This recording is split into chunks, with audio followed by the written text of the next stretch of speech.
मेरी शादी को कुछ ही महीने गुजरे थे। मेरे पति एक प्राइवेट कंपनी में काम करते थे। उनकी नाइट ड्यूटी होती थी। मेरे ससुराल में मेरे सास ससुर और मेरे पति और एक छोटा देवर और एक ननद रहते थे। मेरा देवर हर रोज़ एक नई फिल्म लेकर आता था, जिसे मेरी ननद और वो अकेले बैठकर देखते। एक दिन मैंने देखने की जिद की तो देवर ने कहा, ये तुम्हारे देखने वाली फिल्म नहीं है। मैं हैरान थी क्योंकि वो दरवाजे को कुंडी लगाकर देखते थे। मैं रात में वैसे भी बोर हो जाती थी क्योंकि मेरे पति सुबह आते थे और तब तक मैं कमरे में अकेली ही रहती थी। मेरा देवर और ननद दोनों ही मुझसे बहुत कम बात करते थे। देवर जब भी रात को घर आता कोई न कोई फिल्म की सीडी जरूर लाता तो और फिर मेरी ननद और देवर दोनों कमरा बंद करके बैठ जाते थे। मेरे ससुराल में एक ही टीवी था जो मेरे देवर के कमरे में ही होता था। मुझे उनकी यह हरकत बहुत अजीब लगती थी। भला ऐसी कौन सी फिल्म थी जो बंद कमरे में सबसे चुपके देखी जाती थी। मैं सोच कर रह जाती थी। मैं कभी कभी सोचती कि इसके बारे में मैं अपने पति से बात करूं, फिर ये सोचकर चुप हो जाती थी कि कहीं मेरे पति ये न समझे कि उनके भाई बहन से जलन कर रही हूँ। वैसे भी आजकल तो बेचारी भाभी बिना वजह बदनाम हो जाती है। एक दिन मेरी सुबह आंखें खुली तो मेरे पति ड्यूटी से वापस आए हुए थे। मैं जल्दी से उठी और मुँह हाथ धोकर किचन में चली गई। फिर जल्द ही सबके लिए और अपने पति के लिए नाश्ता बनाया और ट्रे में रखे अपने कमरे में ही ले आई। तब तक मेरे पति भी मुँह हाथ धोकर कपड़े बदले और बिस्तर पर बैठ गए थे। मैंने कमरे में आते हुए कहा, आज जाइए नाश्ता कर लें। मेरे पति ने मुस्कुराते हुए मेरे हाथ से ट्रे लेते हुए धन्यवाद कहा तो मैं भी मुस्कुरा दी। मेरे पति ने पूछा, क्या हुआ, हाथ पर कैसा चोट है। मैं हैरान हो गई और बोली, कुछ नहीं, कल किचन में खाना बनाते वक्त हाथ जल गया और मैं बताना भूल गई। फिर रात खाने के बर्तन धोए तो पानी की वजह से छाला बन गया। मेरे पति ने कहा, ध्यान से काम किया करो। मैंने मुस्कुराते हुए ड्रामा ही अंदाज में कहा, जैसे आपकी आज्ञा। मेरे पति ने कहा, छोटी को कहा करो कि तुम्हारे घर के कामों में मदद किया करे। मैं कुछ सोचते हुए चुप हो गई। मैंने जब कोई जवाब नहीं दिया तो मेरे पति ने पूछा, क्या हुआ। मैं बोली, आपकी बहन तो सारा दिन अपने कमरे में रहती है और रात होते ही आपका भाई आ जाता है, फिर दोनों कमरा बंद करके ही बैठे रहते हैं। वो मुझसे बात तक नहीं करती, तो मैं काम का कैसे कहूँ। मेरे दिल में आई बात फौरन अपने पति को बता दी। मेरे पति ने सोचते हुए जवाब दिया, चलो मैं खुद कह दूंगा। मैंने अपनी पति से कहा, अच्छा अभी आप नाश्ता करके आराम कर लीजिए, क्योंकि मैं जानती थी वो थके हुए आए होंगे। मेरे पति ने कहा, तुम भी नाश्ता कर लो, ठंडा हो रहा है।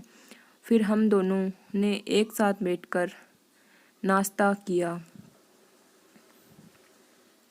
उसके बाद मैं कमरे की लाइट बंद की और बर्तन समेटे किचन में आ गई और मैं अपने कामों में लग गई। मैं अभी हॉल का झाड़ू पोछा करके थकी हुई सांस लेने के लिए 2 मिनट हॉल में रखे चारपाई पर ही बैठी थी कि मेरी ननद आ गई। भाभी नाश्ता बना दो, उसने तेज अंदाज से कहा। मेरी ननद के बात करने का अंदाज ऐसा था जैसे सामने वाला उसका नौकर हो और वो मालकिन हो। मुझे शुरू से ही उसका व्यवहार बहुत अजीब लगता था, लेकिन मैं कहती किससे। अगर अपनी सास से कहती तो वह कहती कि मेरी बेटी से बहस कर रही है। मैं घर का माहौल ना हो इसलिए चुप रहती थी। मैं चुपचाप किचन में आ गई। मैंने नाश्ता बनाकर अपने ननद के सामने रख दिया। जब तक मेरा देवर भी उठ गया था, फिर मैंने उसको भी नाश्ता बनाकर दिया और कमरे में आ गई। मैं अपने देवर के सामने बहुत कम जाया करती थी क्योंकि मुझे उसकी नज़रें बहुत अजीब लगती थी। मैं कमरे में आकर बिस्तर पर बैठ गई। मेरे हाथ में बहुत दर्द उठ रहा था। मेरे आंखों में आंसू भर गए थे। इतने में मेरे पति की आंख खुल गई। मेरे पति ने फिक्रमंदी से पूछा, क्या हुआ। मैंने अपने आंसू साफ करते हुए अपने पति को बताया। वो किचन में काम कर रही थी तो जले पर पानी लगने की वजह से दर्द होने लगा। मेरे पति ने कहा, अरे तुम रहने देती, बिट्टू कर देती, लाओ अपना हाथ दिखाओ। मेरे पति ने मेरा हाथ अपने हाथ में लेते हुए देखा और फिर जिद करके मुझे हॉस्पिटल ले गए। डॉक्टर ने मेरे हाथ में पट्टी बांधी थी और साथ ही कुछ दवाइयाँ भी दी थी। हॉस्पिटल से मैं घर आई तो घर वैसा का वैसा ही पड़ा हुआ था। नाश्ते के बर्तन जो मैंने अपनी ननद और देवर को दिए थे वैसे ही हॉल में रखे टेबल पर पड़े हुए थे। मुझे बहुत गुस्सा आया लेकिन खामोश थी। तभी मेरे पति ने चेयर पर बैठते हुए पूछा, ये बर्तन अभी तक यहीं रखे हुए हैं। मैंने कहा, हॉस्पिटल जाने से पहले आपकी बहन और भाई को नाश्ता दिया था तो वो बर्तन ऐसे ही छोड़कर चले गए। मैं अभी उठा देती हूँ। और बर्तन समेट कर रखने लगी। तुम रहने दो, डॉक्टरों ने तुम्हें काम करने से मना किया है वरना चोट नहीं भरेगा, और मुझे चेयर पर बैठने का इशारा किया तो मैं उनके पास बैठ गई। मेरे पति ने अपनी बहन को आवाज़ दी। मेरे पति अपनी बहन को बिट्टो कहकर पुकारते थे। उनके शायद शुरू से ही आदत थी, वरना उनकी बहन कहीं से भी बिट्टो नहीं लगती थी। वक्त पर शादी हो जाती तो अब तक छोटे छोटे बच्चों की माँ होती। जी भाई, मेरी ननद मोबाइल चलाती हुई गुस्से के अंदाज में पूछने लगी। मेरे पति ने मेरी ननद से कहा, ये बर्तन समेटकर किचन में ले जाओ और इन्हें धोकर भी रख देना। वो गुस्से से अपने भाई की तरफ देखी। मेरे पति ने कहा, इतना हैरान होने की बात नहीं है, तुमने खाया है ना तो धोकर भी रख सकती थी। वो दोनों अपनी ही दुनिया में मगन रहते थे, ना ही बात करने की उन्हें तमीज़ थी। जबकि मेरी ननद और मेरे देवर के बराबर में मेरे पति बहुत ही अच्छे से बात करते थे।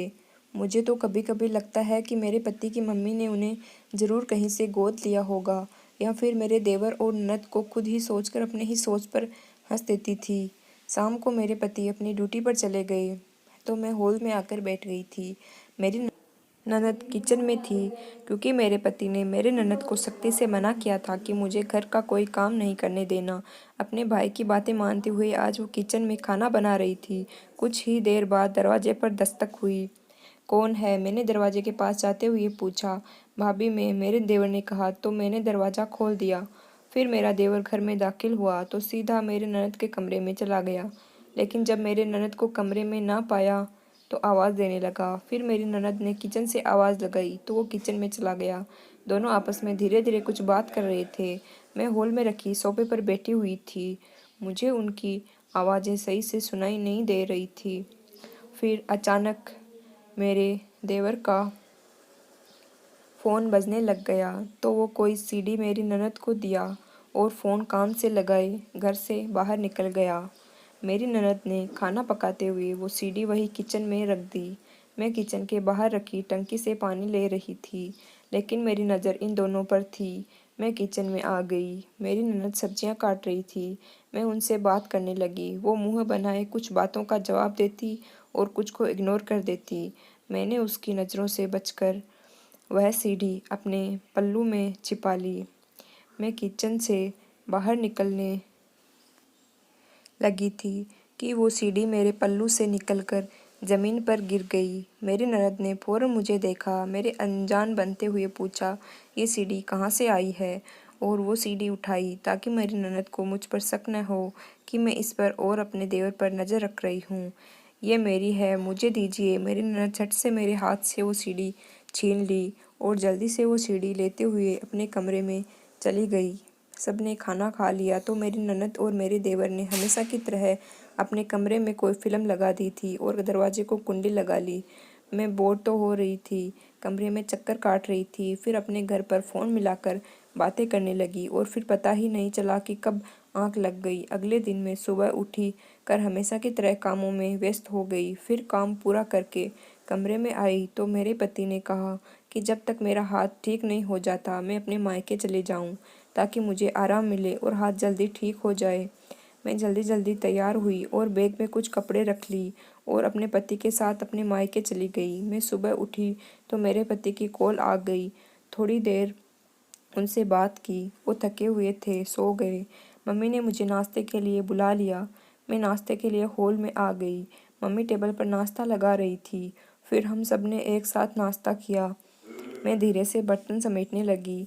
मेरी बहन ने मुझसे कहा, अरे दीदी बैठे रहो, ये काम तो मैं कर लूँगी। मैंने कहा, वहाँ भी तो करती हूँ ना, यहाँ भी कर लूँगी। मेरी बहन ने मुस्कुराते हुए कहा, नहीं, कोई ज़रूरत नहीं है, आराम के लिए आई हो तो आराम करना, वरना जीजाजी क्या कहेंगे कि मेरी सास और साली ने मेरी पत्नी को आराम भी नहीं करने दिया और मेरे हाथ से बर्तन लेकर किचन में चली गई। मैं अभी वही ऐसे ही बैठी हुई थी कि अचानक दरवाजे पर दस्तक हुई। मैंने पूछा, तब मालूम हुआ कि मेरी दोस्त थी जो हमारे ही गांव में रहती है। उसे मेरे आने की खबर मिल गई थी। वो मुझसे मिलने आ गई। मेरी दोस्त ने मुझसे गले मिलते हुए पूछा, कैसी हो? बिल्कुल ठीक हूँ, तुम सुनाओ? मैंने मुस्कुराते हुए पूछा। उसने कहा, मैं भी ठीक हूँ। मैंने उसे हॉल में रखे सोफे पर बैठने को कहा तो वह बैठ गई। फिर मैं भी उसके साथ बैठी। मेरे दोस्त ने मुँह बनाते हुए कहा, तुम तो भूल गई हो। मैंने कहा, बस यार, शादी के बाद इंसान घर की जिम्मेदारियों में बन जाता है। वो हंसते हुए बोली, दूल्हे भैया ने रुकने के लिए कैसे भेज दिया? किचन से निकलते हुए मम्मी बोली, वो तो इसका हाथ जल गया था ना, इसलिए आराम करने के लिए आई है, वरना अब भी उसे अपनी मम्मी की कहाँ याद आनी थी। मैंने मम्मी को गले लगाते हुए कहा, मेरी प्यारी मम्मी, अब बस करें। मम्मी ने हंसकर कहा, तुम दोनों बैठकर बातें करो, और खुद दोबारा किचन में चली गई। फिर मैं और मेरी दोस्त हम दोनों पुरानी बातों में घुल गई।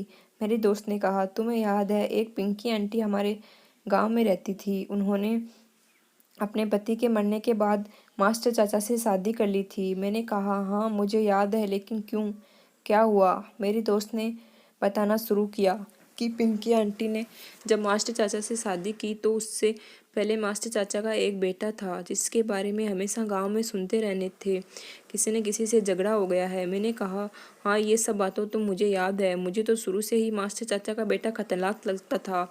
मेरी दोस्त ने कहा, तुम्हें पता है अभी कुछ दिन पहले क्या हुआ? एक दिन पिंकी आंटी उस लड़के के कमरे में चली गई तो उन्होंने देखा कि वह अपने कमरे में बैठा मोबाइल पर लड़कियों का फ़ोटो देख रहा था।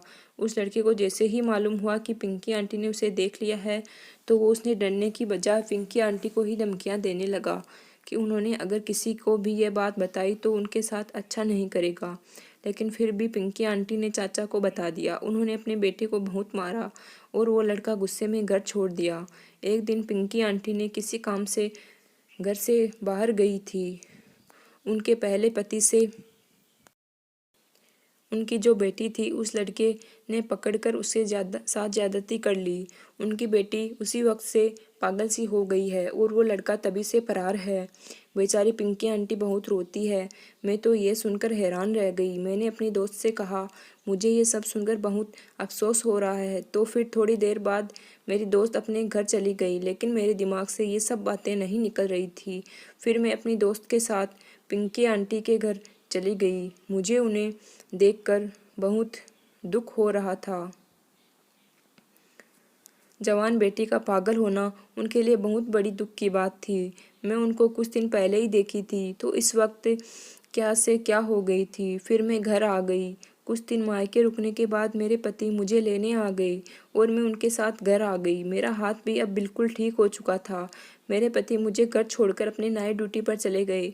मुझे पानी की प्यास लगी थी तो किचन में रखे फ्रिज से पानी लेने चली गई। पानी की बोतल और गिलास लिए अपने कमरे में आ ही रही थी कि मेरा देवर ननद के कमरे के सामने से हुआ, क्योंकि किचन और मेरे कमरे के बीच से मेरे ननद का कमरा था। मुझे कमरे में से कुछ आवाज़ें आ रही थी, लेकिन आवाज़ इतनी धीरे थी कि मैं सही से सुन नहीं पा रही थी। मैंने दरवाजे पर कान लगाते हुए सुनने की कोशिश की तो मैं दंग रह गई। मुझे ऐसा लगा कि किसी ने टीवी में किसी रोती हुई लड़की की पक्की वीडियो लगाई हुई है। मैं कुछ और सुनने की कोशिश कर रही थी, इससे पहले मेरे हाथ से गिलास गिर गया। मैं गिलास उठा ही रही थी, मेरे देवर ने दरवाज़ा खोला और गुस्से से पूछा, यहाँ क्या कर रही हो? मैंने जल्दी से कहा, पानी पी लेने आई थी, अपने कमरे में ही जा रही थी कि गिलास गिर गया है। मैंने कमरे में जाकर देखा तो मेरी ननद बिस्तर पर बैठी हुई थी, जिसे देखकर लग रहा था वो मुझे देखकर घबरा गई हो। उस कमरे से अजीब आवाज़ें आ रही थी। मेरी ननद ने मुझे देखकर फ़ौरन टीवी बंद कर दिया। अब खड़ी क्यों है, जाए अपने कमरे में, मेरे देवर ने कहते हुए मेरे मुँह पर ही दरवाज़ा बंद कर दिया। अजीब बदतमीज़ है। मैं मुँह में बड़बड़ाती हुई अपने कमरे में आ गई। बैठी ही थी कि मेरे पति की कॉल आ गई। कुछ देर उनसे बात करने के बाद मैं भी सोने के लिए लेट गई। बार बार मेरे दिमाग में अपनी दोस्त का बात घूम रहा था। क्या सच में ऐसा हो सकता है कि मेरे ननद और देवर भी कोई गंदी फ़ोन या वीडियो देखते हो तभी तो मुझे नहीं आने देते हैं, वरना ऐसी कौन सी फिल्म हो सकती है जिसको सबसे छुप कर देखा जाए। लेकिन ये तो कितना बड़ा पाप है ना। लेकिन क्या सच में ऐसा ही है या ये सब मेरा वहम है? लेकिन ऐसी कोई बात ना होगा। इन दोनों की आदत ही ऐसी है और सबसे अलग रहने की, तभी वो दोनों मुझसे ज़्यादा घुलते मिलते नहीं हैं और इसलिए यह मुझे अपने साथ फिल्म नहीं दिखाते। लेकिन अब मेरे दिल में बहुत सवाल बैठ गए थे और मुझे समझ नहीं आ रहा था क्या करूं। ये सब बातें सोचते सोचते मेरा सर दर्द करने लगा था। मैं नींद की दवा ले ली और सो गई। सुबह उठी तो हमेशा की तरह वक्त पर मेरे पति नाइट ड्यूटी से आकर सो गए थे। ड्यूटी से उनके आने पर मेरी आँखें नहीं खुली थी। मैं अपने पति को चादर ओढ़ा दी और स्नान करने चली गई। नहा धोकर तैयार हो गई और नाश्ता बनाने के लिए किचन में आ गई। नाश्ता बनाया, तब तक मेरे पति भी उठ गए थे। मैंने साथ ही दोनों के लिए नाश्ता बनाया और ट्रे में रखे कमरे में आ गई। मैं और मेरे पति नाश्ता कर रहे थे, लेकिन मैं अब तक इन्हीं बातों में उलझी हुई थी। मेरे पति ने पूछा, कहाँ गुम हो? तो मैंने सोचा उन्हें सारी बात बता दूं, लेकिन ये सब मेरा वहम हुआ तो मेरे पति मेरे बारे में क्या सोचेंगे कि मैं उन्हें उनके भाई और बहन के बारे में कितना गलत सोच रही हूँ। मुझे पहले सब कुछ पता करना होगा, फिर किसी से कुछ कहूँगी। मैंने दिल में सोचा और कुछ नहीं कह कर नाश्ता करने लगी। अगली रात में उनके आने से पहले ही उनके कमरे में छुपकर बैठ गई, क्योंकि अब मुझे सारी सच्चाई जाननी थी। कुछ ही देर बाद मेरा देवर और ननद कमरे में दाखिल हुए और हमेशा की तरह उन्होंने दरवाजे पर कुंडी लगा ली थी। मैं खामोशी से बैठी हुई थी। मेरे देवर ने अपनी जेब से एक सीडी निकाली और लगाई। मैं फिल्म शुरू होने का इंतजार कर रही थी कि क्या ये सब सच है या सिर्फ मेरा वहम है। आज सब मालूम हो जाएगा। लेकिन जैसे ही उन्होंने फिल्म लगाई, मैं देखकर अपने ही सोच पर शर्म से पानी पानी हो गई। वह फिल्म तो कोई फिल्म नहीं थी, बल्कि किसी जगह की रिकॉर्डिंग थी। देखने से मालूम हो रहा था कि कोई छोटा सा कमरा है जिसमें एक दरवाज़ा और एक खिड़की नज़र आ रही थी। उसमें बहुत सारे बच्चे थे, जिन सब की उम्र 5-6 साल से 16 साल तक की थी। उसने लड़के लड़कियां दोनों थे और वो एक कमरे में पड़े हुए थे। इन्हें देखने से ही मालूम हो रहा था कि जैसे उन्हें बहुत दिन से पकड़कर यहाँ रखा हुआ हो। इनमें से एक लड़की बहुत ज़्यादा रो रही थी और साथ साथ कह रही थी उसकी माँ बीमार है और वो मेरा इंतज़ार कर रही होगी। वो लड़की लगभग 16 साल की थी। उसकी आवाज़ में पहचान गई थी। जिस दिन मैंने कमरे के बाहर से आवाज़ें सुनी थी तो इस लड़की की ही थी। मैं तो ये सब देखकर दंग रह गई। मेरा देवर और मेरे ननद इतने घटिया थे। वो इतना गिरा हुआ काम करते थे, लोगों के बच्चे पकड़कर कैद करते थे। मेरी ननद के पास किसी का फ़ोन आया तो उसने बात करने लगी। शायद बच्चे को दूसरे जगह भेजने वाले थे। मेरे देवर ने कहा कि कल सारे बच्चे को मुंबई में सप्लाई कर देंगे ताकि दूसरे बच्चे को रखने की जगह बने। और फिर थोड़ी देर बाद वो दोनों सो गए। मैं बिना आवाज़ किए कमरे से निकली और अपने कमरे में आ गई। वो सब देखकर मेरा दिमाग ही घूम गया था। कुछ समझ नहीं आ रहा था मैं क्या करूं, क्या नहीं। मुझे उन सब बच्चों को बचाना था। मैं सारी रात कमरे में टहलकर जागती रही। जब सुबह हुआ, कुछ देर बाद ही मेरे पति घर आ गए। मेरे पति ने पूछा, क्या हुआ, इतनी परेशान क्यों हो? फिर मैंने डरते डरते सारी बातें उन्हें बता दी। पहले तो मेरे पति को ये सब झूठ लगा। उन्होंने मुझ पर भरोसा ही न किया। लेकिन मैंने उनके साथ मिलकर एक उपाय बनाया और उन्हें भी इस रात कमरे में लेकर छिप गई। वहाँ की सारी बातें भी रिकॉर्ड कर ली। मेरा पति तो इसी वक्त उनके सामने आ गए और उन्हें अपने सामने देख मेरी ननद और देवर के होश उड़ गए, क्योंकि मैंने और मेरे पति ने उनकी सारी सच्चाई रिकॉर्ड कर ली थी। मेरे देवर ने मेरे पति को मारने के लिए एक लोहे का पाइप उठाया। वो पाइप वहाँ मौजूद बिजली के तार में लग गया। मेरी ननद उसे बचाने दौड़ी तो उसे भी बिजली ने पकड़ लिया और वो दोनों भगवान को प्यारे हो गए। हमने वो रिकॉर्डिंग पुलिस को दे दी और उन बच्चों को छुड़ा लिया और सारे बच्चों को अच्छे से उनके घर पहुंचा दिया गया। अब मैं अपनी ज़िंदगी में बहुत खुश हूँ और मेरे पति मुझसे बहुत मोहब्बत करते हैं और हम दोनों अब 2 बच्चे भी हैं और वो बहुत अच्छे इंसान हैं और उन्होंने सच का साथ दिया, जिसके वजह से मेरे देवर और ननद दोनों अपने किए की सज़ा भुगत चुके थे। इंसान कितनी ही होशियारी से गलत काम क्यों न कर ले, वो एक ना एक दिन सबके सामने आ ही जाता है। इन दोनों ने न जाने कितने माँ बाप की बद्दुआ ली थी जो आज इस हाल में थे। धन्यवाद दोस्तों। इसी प्रकार की और मज़ेदार कहानियाँ देखने के लिए मेरे चैनल को लाइक, शेयर एंड सब्सक्राइब ज़रूर करें। धन्यवाद।